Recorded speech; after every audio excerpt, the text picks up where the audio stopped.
Welcome, welcome, welcome to this live. I'm so excited to connect with you all today. I'm so excited that you're here as well. So we have a powerful topic to talk about today. I know for me, the topic that we are going to talk about is visibility, criticism, and your subconscious. So reprogramming the fear of being seen, the fear of being seen. I know for me, that fear of visibility showed up in my life. Like when I thought about doing what I'm doing right now, oh my, listen, there were so many years that I didn't do this because of fear of visibility. So I want to know, has anybody else, has that ever slowed you down? Has that ever prevented you from doing anything? As you're going to type in there, I want you to know this quote by Aristotle. And the quote says, criticism is something you can easily avoid by saying nothing, doing nothing, and being nothing. And being nothing. So for me, I remember I wanted to coach, I wanted to teach, I wanted to do so many things. Like I've known that there were things inside of me that I needed to share with people spiritually, naturally, when it comes to education, when it comes to business, when it comes to parenting, when it comes to love and relationships and marriage. And there was this thing in my mind that said, you know, the further you stick your head up above the ground, the more people are going to throw tomatoes at you. Hello? Has anybody ever, and it's not always a conscious thing. So it's not like the front of your brain is thinking like, girl, don't you say that because they're going to throw a tomato at you. But the subconscious part of our brain is in the back of our mind that can be saying and teaching those things and repeating those things to us. And so I had to literally stop and say, Tavia, what are you so afraid of? What are you so afraid of? Like I literally had to ask myself, Tavia, what are you so afraid of? And when I did the work and I sat down and I really waited for an answer, it was fear of criticism. What are they going to say? In every area, in every sphere, on social media, family, friends, you name it, what people I don't know, people that know of me, people that know my spouse, people that know my kids, what are they going to say? What if they don't like me? What if they judge me? What if I make a mistake? What if I'm not perfect? All the things, all the things. What if it brings unwanted attention? And so I want you to know today that these fears aren't reality. They're about your subconscious programming. Okay. So the subconscious mind is wired for protection, not expansion. Can somebody say that in the chat? The subconscious mind is wired for protection, not expansion. It wants to keep you safe. And even if safe is not expansion, its idea is to keep you safe. That's what it wants to do. It wants to keep you safe. Hey, Lana, thanks for joining. It wants to keep you safe. So that subconscious mind at any point in your past, it felt being seen was unsafe, it said, oh, we never gonna do that. Not even for you. It could be related to somebody else. It could be related to something on TV. It could be related from something from kindergarten. It could be about something from kindergarten. Come on now. Criticism, rejection, embarrassment, childhood experiences, being told to stay quiet. Now, I grew up, y'all, duh, you be seen, not heard. Not heard. I grew up, you know, if they're not talking to you, you don't say anything. Keep your mouth quiet. High elevated numbers. There were so many things that it was like, don't say anything. Don't say anything. Keep your mouth closed. Don't even speak up for yourself when you feel like something is wrong. If it's adult or something, it will still be quiet. So there are different things that come up in our mind that our mind associates with danger when it comes to speaking up, danger when it comes to sharing your gift, danger when it comes to sharing your thoughts, danger when it comes to starting a new business, danger when it comes to writing a book or putting out your intellectual property, when becoming a thought leader, danger because you're going to be saying something that other people aren't saying. But what's the use of just repeating things that other people are saying? We need you to say something new. What is God giving you? But still something in our subconscious mind is saying danger, danger. So let's talk about why your subconscious mind blocks visibility. Hey, Lana, thanks for joining. So your subconscious mind, again, is it's created for protection, not expansion. And those fears come from early experiences, that childhood time when you were criticized, social conditioning. So society teaches us maybe not to brag or not to take up too much space. I had one of my clients, like her family, when she was young, they used to be like, oh, you showing off, because she was doing a good job. And a lot of times when we're gifted and when we excel at things, people say comments to us that as a younger person, when we process them as, oh, don't be that good. Oh, don't shine your light that bright. Oh, if you do this full out and you go at 100%, somebody else is going to feel bad. So I shouldn't give my 100%. So I shouldn't go all out and give it my best and show how much I love this and how passionate I am about this because somebody else may feel differently. Come on, somebody. Is it catching? Are you picking up what I'm putting down? Has this happened to anybody? Have you ever felt the need to don't go full out? Don't do it. Y'all, so in college, I stepped. And when I stepped, like everybody sees me as just like, oh, Tavia is just, she's just kind of quiet, doesn't talk too much, but she does speak up and da da da da da. And then they saw me at the step show. Wow, and they were like, you like this girl right here? And then I went into the Marine Corps and they're like, did this girl right here? Yes. Like one of my mentors, Marcus Benjamin, he taught me that I needed to make space for my own self to be 100% because other people's avenues wouldn't give me the space to be all that I am.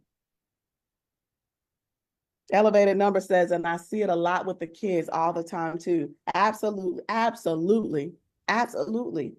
Taking up space. And then I had to be okay with taking up space. Y'all know I was singing on the praise and worship team at church. Y'all, they had to give me more space because I would be bumping into the person beside me. I would be like this, like this, like this. And that just give me some more space because I'm going to take up space when I praise the Lord. Like, just give me some space. Okay. Anybody else gonna take up space? And so being comfortable with that, being okay with that, so that we have that social conditioning. What else do we have? We have past failures. So if you've been judged before, your mind and your memory, oh, it wants to put that on repeat. It literally wants to put it on repeat and keep playing it over and over and over for you. Like, oh, well, people judge if you do this, or this happens if you do this. So we want to be careful and be mindful of that. Be careful and be mindful of that. Like those are things that aren't your present day reality, but they're showing up. They're not your present day reality, but they're showing up. Because I know that if we stop to think about it now, it's like, oh, you know what? I do want to show up. I do want to show up boldly. I do want to show up strong. I do want to show up and do what I'm called to do. Because that is important. That's an important aspect of who we are. Okay, so I want to show you a quote. But first, I want you to know that fear of judgment is just a sign that you're on the edge of growth. And also, critics are a sign that you're doing something right. I remember there was T.D. Jakes said one time, Bishop T.D. Jakes said, you will never be criticized by someone who's doing more than you. You'll only be criticized by someone doing less. You got to qualify what's being said to you. You got to qualify who it's coming from. You got to qualify what's really happening here and think about those things so that you step out and do what you are called to do. Shine your light bright. I want you to be unapologetically seen. Don't apologize for taking up space. Don't apologize for speaking up. Don't apologize for having a differing opinion. Okay. So criticism is coming from people who are not taking bold action themselves. The more successful, the more visible you become.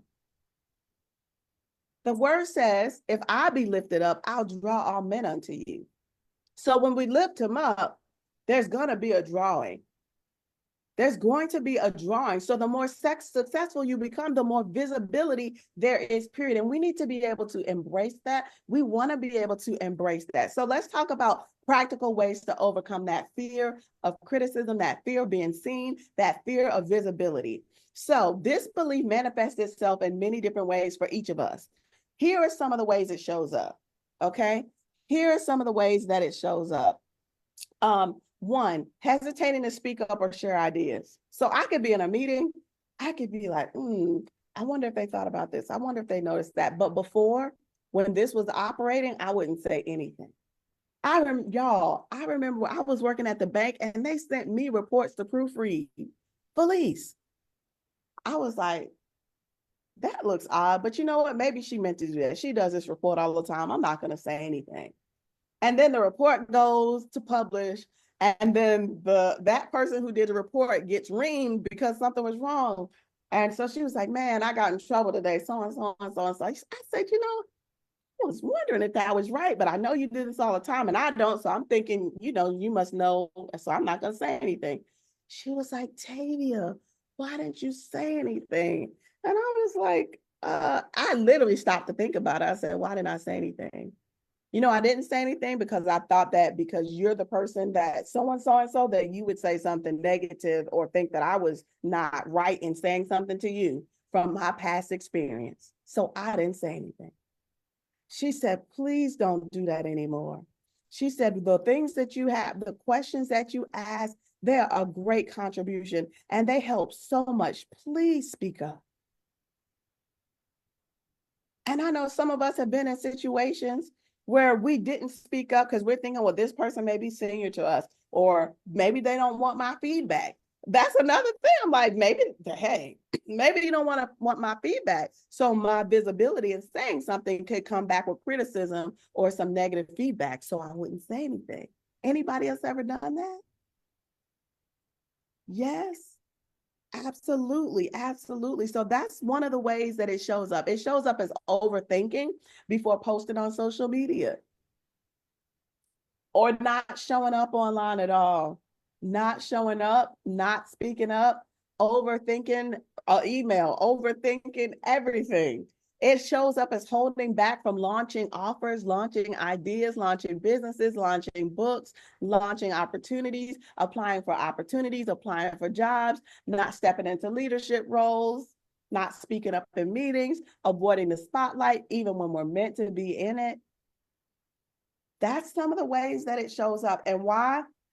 Because deep down, the subconscious mind is whispering, if you're seen, you'll be judged. If you're seen, we might not be safe.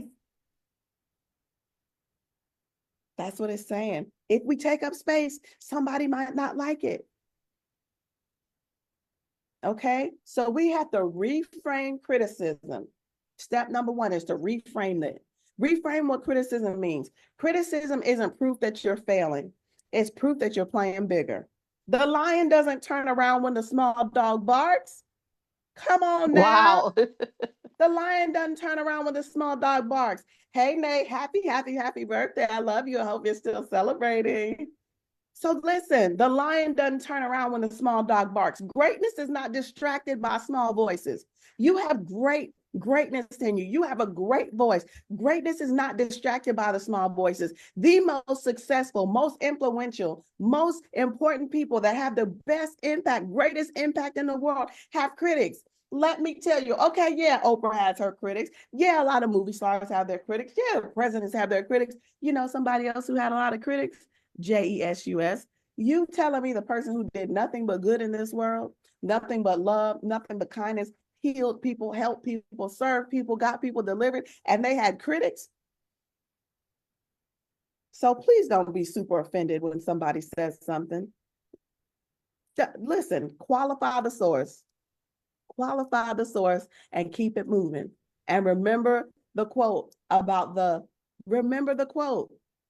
The lion doesn't turn around when a small dog barks. You the king of the jungle, baby. You are the king of the jungle. We're not turning around for those small things. So the bigger your mission, the more people will have opinions, and that's okay, because you're doing what you're called to do. People who repeatedly attack your confidence and self-esteem are quite aware of your potential, even if you're not. Have you ever realized that? Wayne Gerard Trotman said that. These people know your potential. They are intentionally saying things to silence you. And I need you to speak up. I need you to speak out more frequently, and I need you to speak boldly. So the second thing is I need you to focus on who you're here to help. Shift from what will they think to who will I impact. Every time you shrink, someone out there doesn't get the transformation that they need. The people that are waiting for your message, your leadership, your thought leadership, your creative ideas, the way you do things, the excellence, the way you say it, you say it different than other people. There's a group of people, they get it when you say it. They get it because of the way you're doing it. Don't let fear rob them of that. Number 3, build criticism resilience. Train yourself to handle it. I want you to normalize rejection. There's a book called Overcoming Rejection Will Make You Rich.